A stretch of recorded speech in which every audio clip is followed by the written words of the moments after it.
안녕하세요. 똑똑해 토익입니다. 여러분들이 많은 관심을 가져주셔서 벌써 4탄을 찍게 되었습니다.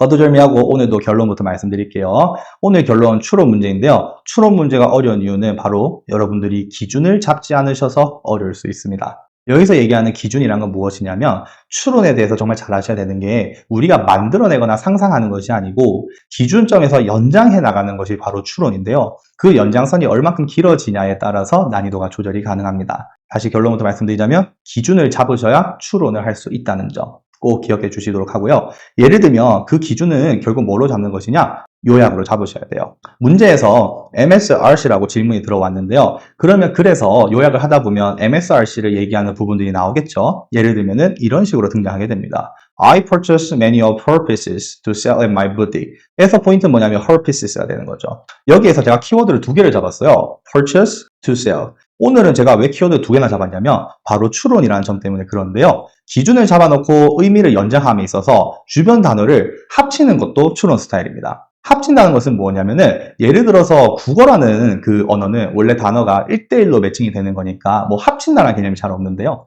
우리 흔하게 쓰는 말 중에서 물건을 떼온다라는 말이 있죠? 물건을 떼온다. 근데 그 떼온다라는 느낌을 낼 수 있는 단어가 없어요. 영어 단어 중에. 그럴 때는 어떻게 해야 되냐면 purchase와 sell이라는 단어를 합쳐야 되는 거죠. 그래서 이 문장을 내가 이해를 할 때는 구매했다, 팔려고 이런 느낌이 아니고 애초에 그냥 물건을 떼온다 이렇게 이해하시는 것이 가장 빠릅니다. 그래서 제가 키워드 두 개를 잡아봤고요. 이게 이제 선택지로는 어떻게 바뀌냐면요. 첫 번째, 주어와 목적어의 관계가 좀 바뀔 수 있습니다. 본문에서는 I가 나오고 그리고 난 다음에 her pieces 이렇게 들어갔는데요. 선택지에서는 her pieces가 먼저 나오고요. 그리고 I가 뒤로 들어갑니다. 주어 목적어가 반전이 이루어지죠. 그 다음 두 번째, 키워드가 supply인데요. supply는 사전에는 물론 공급했다라고 나오지만 이 또한 supply라는 단어 자체는 사실은 떼준다라는 느낌에 가깝습니다. 물건을 떼준다. 그렇기 때문에 purchase와 to sell이 합쳐졌기 때문에 선택지에서 supply로 연상이 가능한 것이죠. 이게 바로 추론 스타일입니다. 그래서 추론 문제들은 절대로 우리 학생들이 본문, 그러니까 지문 전체 범위에서 고민하시면 안 되고요. 오히려 범위를 좁히셔야 됩니다. 기준을 잡아놓고 범위를 좁힌 다음에 주변 단어를 가지고 얼만큼 더 연장해서 생각할 수 있는가, 이게 바로 추론 스타일인데요.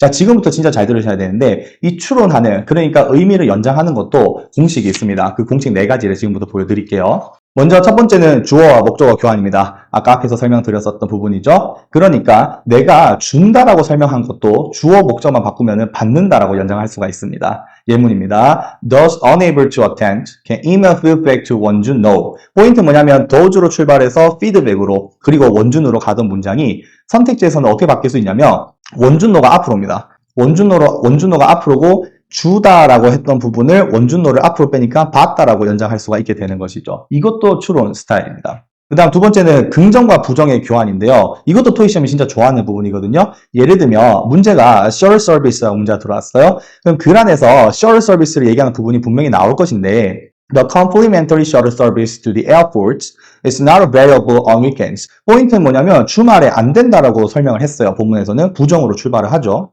근데 이 부정으로 출발한 것이 선택지로는 어떻게 등장하냐면 긍정으로 도착합니다. 긍정으로 도착한 다음에 이렇게 바꿉니다. 주말에는 안 된다, 평일에 가능하다. 한 번 더, 주말에는 되지 않는다, 평일에 가능하다.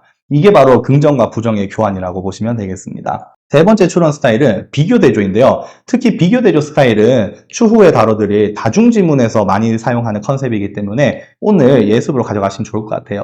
비교대조는 보통 고유명사나 아니면 날짜와 장소 같은 것들로 진행을 하게 되는데요. 문제가 What is indicated by Maple Office Solution이라고 문제가 들어왔어요. 그래서 위에서 Maple Office Solution에 대한 설명 중 발제를 했는데 처음에는 Complimentary Delivery within Canada, 캐나다를 등장을 시키지만 곧바로 붙인 게 뭐냐면 바로 Overseas Shipment입니다. Overseas Shipment이 뭐냐면 해외 배송이라는 뜻이거든요. 그래서 캐나다와 비교되는 해외 배송, 이 캐나다를 국내로 보고 있는 것이죠. 이게 바로 비교대조 스타일의 추론입니다. 그래서 선택지를 보시면 이 offer shipping and no cost, 여기서 and no cost는 complimentary 받아주시면 되겠고요. 그리고 within the country, within the country가 바로 캐나다를 받아주게 되는데 막말로 within the country랑 캐나다는 원래 완전 다른 단어지만 그 안에서 해외 배송하고 비교를 해보니까 이게 국내까지 연상이 되는 겁니다. 이게 바로 추론입니다. 그래서 정답을 4번으로 넣게 되고 3번 같은 스타일을 가장 많이 틀리니까 이거 잘 하셔야 돼요. 정말 잘 하셔야 됩니다. 그 다음 네 번째는 paraphrasing의 극대화입니다. 자, 이거는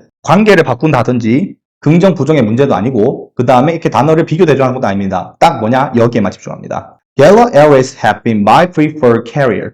여기서 포인트는 뭐냐면 my preferred carrier인데요. my preferred carrier 하면은 단골 항공사라는 뜻을 가지고 있습니다. 이때 이 단골 항공사를 가지고 어디까지 추론할 수 있어야 되면 she frequently flies, 자주 이용, 비행한다까지 갈 수 있어야 돼요. 단골에서 자주까지 가는 거죠. 엄밀히 얘기하면 preferred carrier와 frequently flies는 다른 말입니다. 하지만 이 preferred carrier를 조금 내가 더 연장해서 생각해 봤을 때 단골이면 자주 탈 거 아니야 까지 가는 거죠. 그래서 이 패러프레이징 극대화는 기준점을 잡아 놓은 다음에 최대 최소 맥스는 어디까지일까? 아니면 미니멈은 어디까지일까? 이걸 내가 재면서 문제를 풀어야 되기 때문에 4번 역시도 많이 틀리는 케이스가 됩니다. 그래서 3번과 4번 같은 경우가 연습이 잘 되려면은 평소에 내려 읽기 연습을 굉장히 잘 하셔야 되고, 그 다음에 패러프레이징, 동의어 문제를 잘 공부해 주시면은 도움이 많이 될 수 있습니다. 물론 동의어 문제도 제가 다 풀어 드릴 거니까는 너무 걱정하지 않으셔도 괜찮습니다. 자, 이렇게 추론 4가지 공식 다 정리해 봤는데요. 자, 이제 오늘도 요약본 하나 들고 왔고 문제풀이 하는 거 보여드릴게요.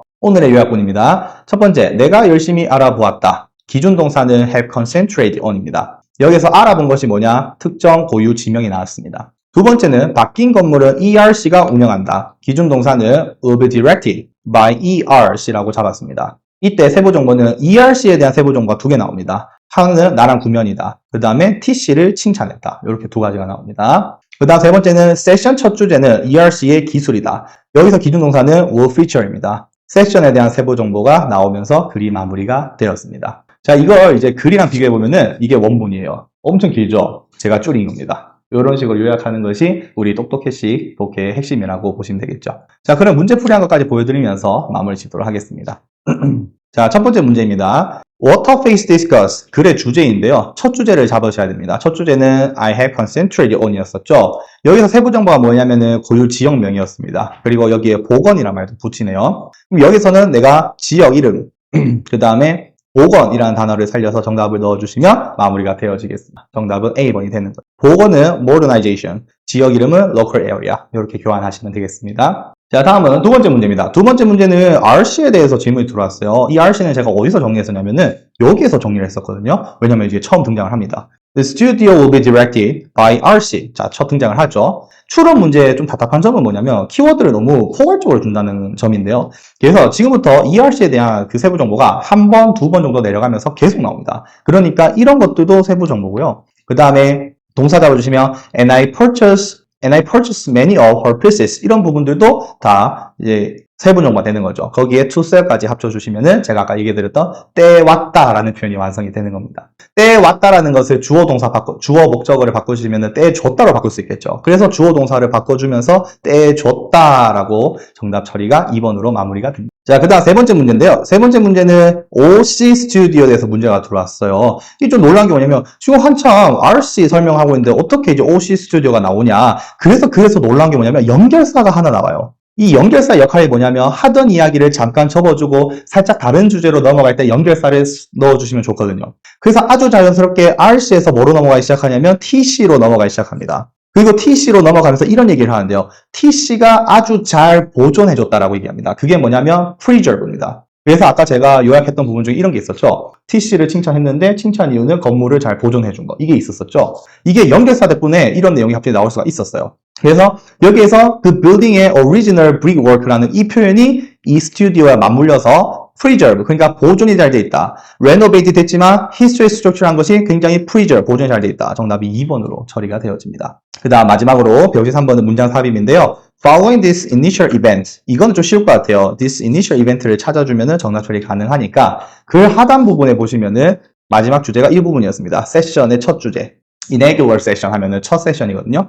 그거의 주제는 이것이다. 여기서 첫 세션 이야기를 하기 때문에 이걸 받아주는 선택지가 4번으로 들어가게 되는 거죠. 자, 이렇게 이제 오늘 주제는 추론 스타일이었습니다. 근데 추론 스타일은 사실 내가 만들어내는 것이 아니라 그러니까 상상하시면 안 되고 일단 기준점을 잘 만들고 얼마큼 연장을 할 것인가인데 제가 앞서 설명드린 4가지의 기준을 통해서 연장하시는 연습을 진행해 보시도록 하고요. 그리고 앞으로도 댓글 많이 남겨주시면은 여러분들이 원하시는 여러분들만의 그런 영상들을 많이 촬영해 보도록 하겠습니다. 자, 고생 많으셨습니다. 다음 영상에서 뵐게요.